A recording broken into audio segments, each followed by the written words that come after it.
नमस्कार साथियों, हमारे YouTube channel Arun Bharti sir research centre में आप सभी का स्वागत है। मैं आपके लिए बहुत ही महत्वपूर्ण क्लास लेकर के आया हूं।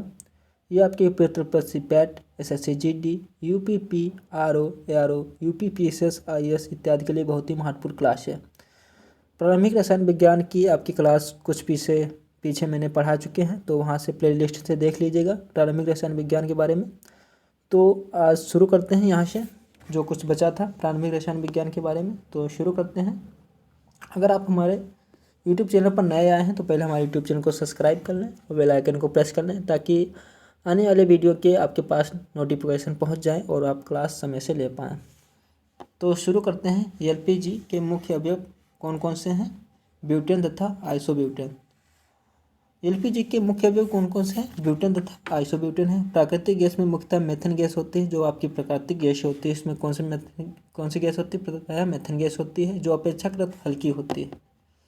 मेथन कैसी गैस होती है? आपकी हल्की गैस होती है। आगे देखते हैं। पाइप्ड प्राकृतिक गैस है।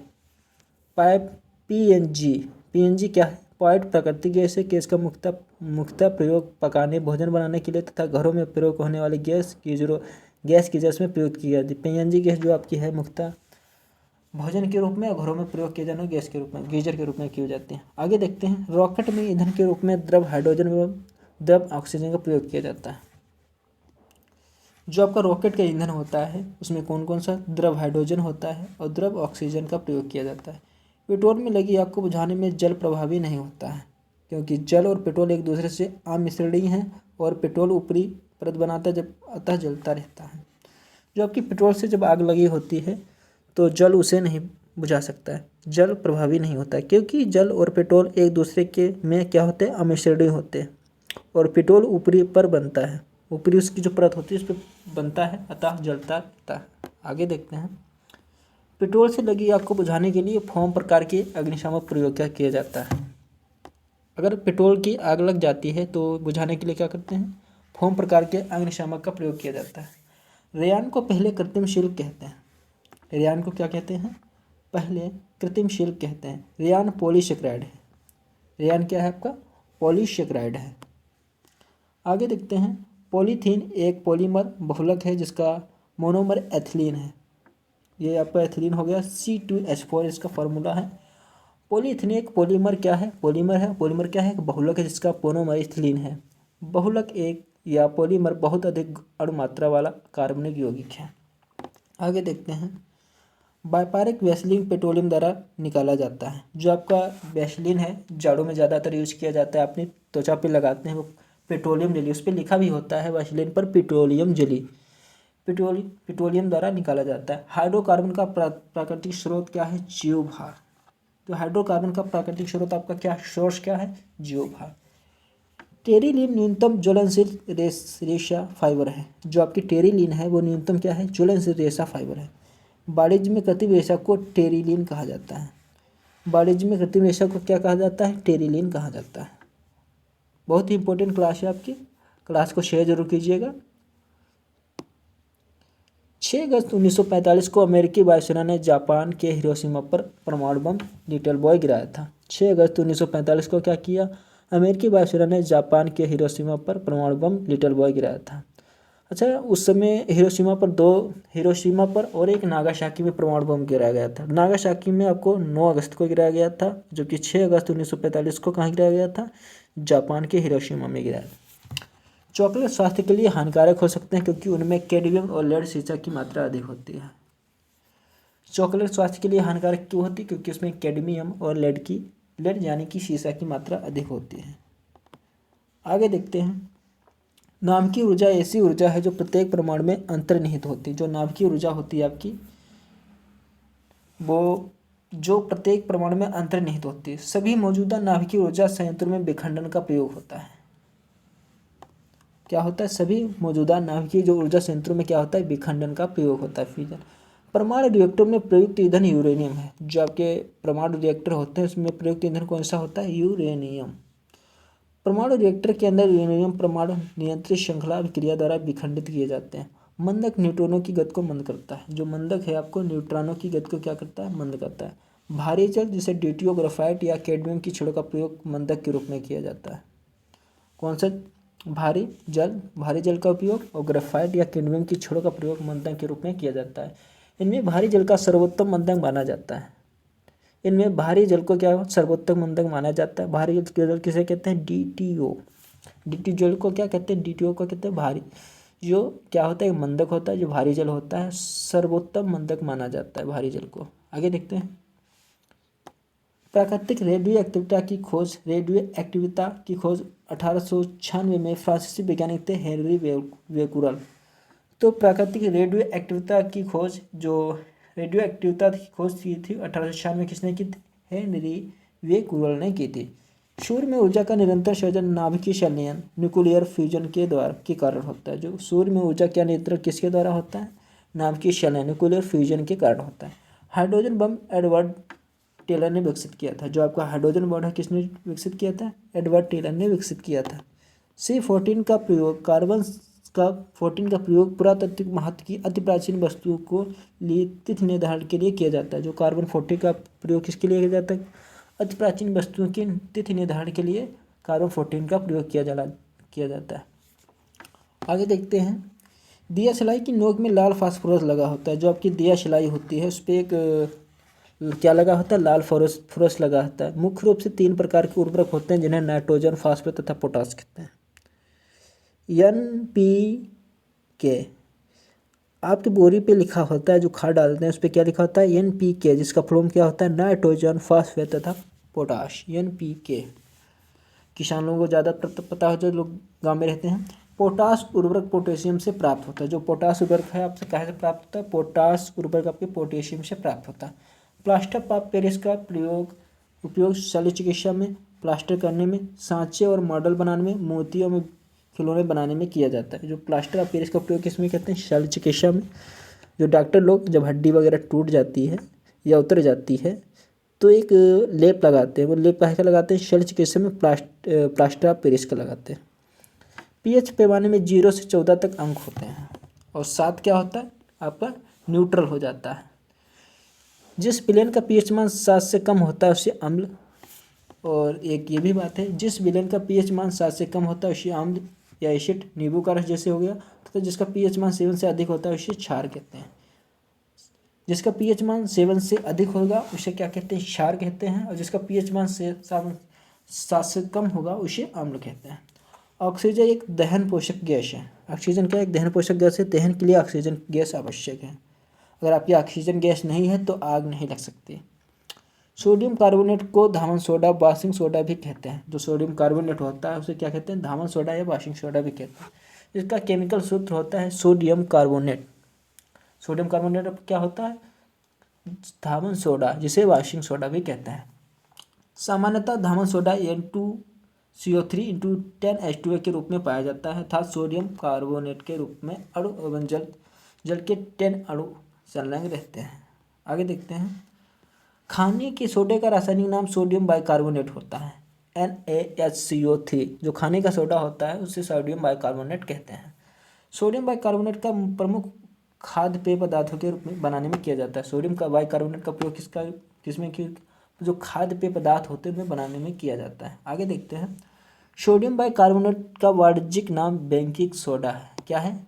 बेकिंग सोडा है। किसका? सोडियम बाइकार्बोनेट का वैज्ञानिक नाम। इसे कुकिंग सोडा या खाने का सोडा भी कहते हैं। सिरका में 6 से 10% एसिटिक एसिड होता है। क्या होता है? एसिटिक एसिड होता है सिरका में। कितना? 6 से 10%। आगे देखते हैं। सिरके का उपयोग प्रयोगशाला में अभिकर्मक के रूप में किया जाता है। सिरके का उपयोग किस में किया जाता है? अभिकर्मक के रूप में किया जाता है, जिसे अचार, चटनी आदि बनाने में किया जाता है। दिया सलाई बनाने में लाल फास्फोरस तथा फास्फोरस ट्राइसल्फाइड का उपयोग किया जाता है। दिया सलाई जब आपकी बनाई जाती है इसको क्या उपयोग किया जाता है? लाल फास्फोरस तथा फास्फोरस ट्राइसल्फाइड का उपयोग किया जाता है। आगे देखते हैं। गैस के गुब्बारों में हाइड्रोजन गैस की जगह हीलियम गैस का प्रयोग किया जाता है, क्योंकि हीलियम गैस अदाह होती है। सबसे आपकी जो गैस हल्की होती है वो हीलियम गैस है, इसलिए हाइड्रोजन गैस की जगह हीलियम गैस का उपयोग किया जाता है। हाइड्रोजन गैस ज्वलनशील होने के कारण प्रायः प्रयोग में नहीं ला जाती है, और जो हीलियम गैस है आपकी जलती नहीं है, और हाइड्रोजन गैस क्या ज्वलनशील होती है के कारण इसे प्रयोग में नहीं लाया जाता। आगे देखते हैं, बहुत इंपॉर्टेंट क्लास है, क्लास को शेयर जरूर कीजिएगा, हमारे यूट्यूब चैनल को सब्सक्राइब जरूर कीजिएगा, अपने दोस्तों को क्लास को शेयर कीजिएगा। कार्बन डाइऑक्साइड, कार्बन मोनोऑक्साइड और नाइट्रोजन ऑक्साइड, कौन कौन से? कार्बन डाइऑक्साइड, कार्बन मोनोऑक्साइड, और नाइट्रोजन ऑक्साइड तथा शीशा व भरी धातुओं के निलंबित कणों के उत्सर्जन के कारण नगरीय वातावरण ग्रामीण वातावरण की अपेक्षा अधिक प्रदूषित होती है। किसके कारण? कार्बन डाइऑक्साइड के कारण, कार्बन मोनोऑक्साइड के कारण, नाइट्रोजन ऑक्साइड तथा शीशा व भरी धातुओं के निलंबित कणों के उत्सर्जन के कारण जो नगरीय वातावरण है क्या, ग्रामीण वातावरण की अपेक्षा अधिक प्रदूषित होता है। आगे देखते हैं, हाइड्रोजन सल्फाइड H2S एक रंगहीन गैस है जिससे सड़े अंडे जैसी गंध आती है। जो हाइड्रोजन सल्फाइड है उससे कैसी गंध आती है? अंडे जैसी सड़ी जैसी गंध आती है। वह 1847 में जेम्स सिम्पसन, तब 1847 में 1847 में जेम्स सिम्पसन ने क्लोरोफॉर्म का निषेधक के रूप में प्रयोग किया था। क्लोरोफॉर्म का किसका निषेधक के रूप में कब किया था? किसने? जेम्स सिम्पसन ने। कब? 1847 में। केमोनोफोर, पोटेशियम परमैंगनेट का प्रयोग रोगाणुनाशी के रूप में किया जाता है। जो केमोनोफोर आपका होता है, पोटेशियम परमैंगनेट रोगाणुनाशी के रूप में किया जाता है। पोटेशियम परमैंगनेट एक एंटीसेप्टिक है। क्या है? पोटेशियम परमैंगनेट क्या है? एक एंटीसेप्टिक है जिसका उपयोग हाथों तथा पैरों में त्वचा रोग तथा कवकों के संक्रमण को रोकने में अल्सर के उपचार में किया जाता है। जो पोटेशियम परमैंगनेट है आपका एक एंटीसेप्टिक है। इसका उपयोग किसमें किसमें किया जाता है? इसका उपयोग हाथों तथा पैरों की त्वचा रोग, कवकों के संक्रमण को रोकने में तथा अल्सर के उपचार में किया जाता है। पोटेशियम परमैंगनेट का उपयोग गोनोरिया के उपचार में भी किया जाता है। जो पोटेशियम परमैंगनेट का उपयोग किसमें जाता है? गोनोरिया के उपचार में भी किया जाता है। इसे लाल दवा के नाम से भी जाना जाता है। पोटेशियम परमैंगनेट को क्या कहते हैं? लाल दवा भी कहते हैं। आगे देखते हैं, नाइट्रस ऑक्साइड जिसे प्रायः लाफिंग गैस कहते हैं, N2O कहते हैं। इसका रासायनिक अकार्बनिक यौगिक है। ये क्या है? अकार्बनिक यौगिक है, N2O। इसे नाइट्रस ऑक्साइड कहते हैं और लाफिंग गैस भी कहते हैं। वायुमंडल में सबसे अधिक गैस 78.08% ऑक्सीजन है, 20.95% कार्बन डाइऑक्साइड है और 0.036% उत्कृष्ट गैसें लगभग 0.937 होती हैं। आगे देखते हैं, रेडान को छोड़कर अन्य सभी उत्कृष्ट गैसें वायुमंडल में पाई जाती हैं। रेडान को छोड़कर अन्य सभी उत्कृष्ट गैसें कहाँ पाई जाती हैं? वायुमंडल में पाई जाती हैं। आगे देखते हैं, निष्क्रिय गैसों में आर्गन वायुमंडल में सबसे अधिक मात्रा में पाई जाती है। जो निष्क्रिय गैसें आपकी होती हैं आर्गन वायुमंडल में सबसे अधिक मात्रा में पाई जाती है। इसकी खोज रेले एवं विलियम्स रामसे ने की थी। जो निष्क्रिय गैसों की खोज किसने की थी? रेले एवं विलियम रामसे ने की थी। नेफ्थलीन का मुख्य स्रोत कोलतार होता है। क्या है? नेफ्थलीन का मुख्य स्रोत आपका क्या होता है? कोलतार होता है। व्यापक रूप से इस्तेमाल किया जाना नाइट्रोजन उर्वरक यूरिया है। यूरिया खेतों में डाली जाती है। फुल फॉर्म क्या होता है इसका? NH2CO। यूरिया ऐसा उर्वरक है जिसमें नाइट्रोजन की सर्वाधिक मात्रा पाई जाती है। कितनी? 46% यूरिया में नाइट्रोजन की मात्रा पाई जाती है।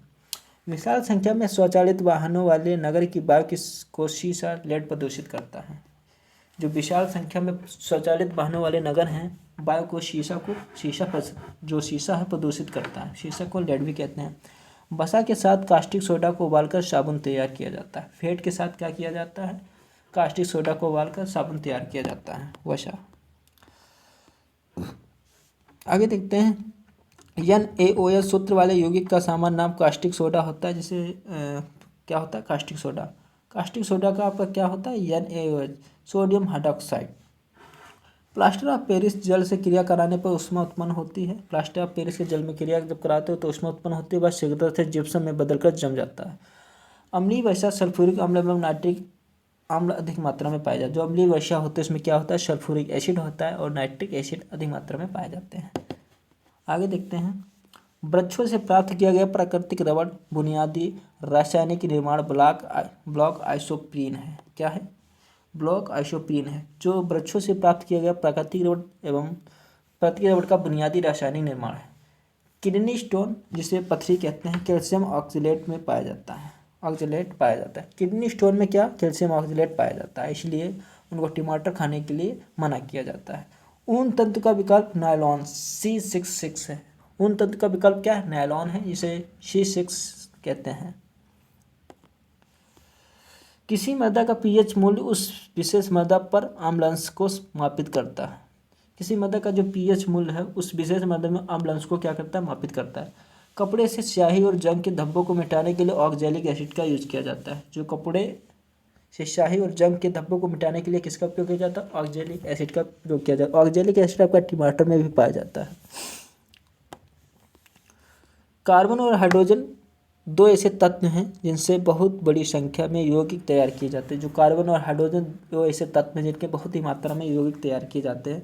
जानवरों के गोबर जिसे अपशिष्ट बायोगैस प्लांट के लिए प्रमुख कच्चा पदार्थ माना जाता है। जानवरों का जो गोबर होता है बायोगैस प्लांट के लिए क्या होता है? बहुत ही महत्वपूर्ण होता है, कच्चा पदार्थ माना जाता है।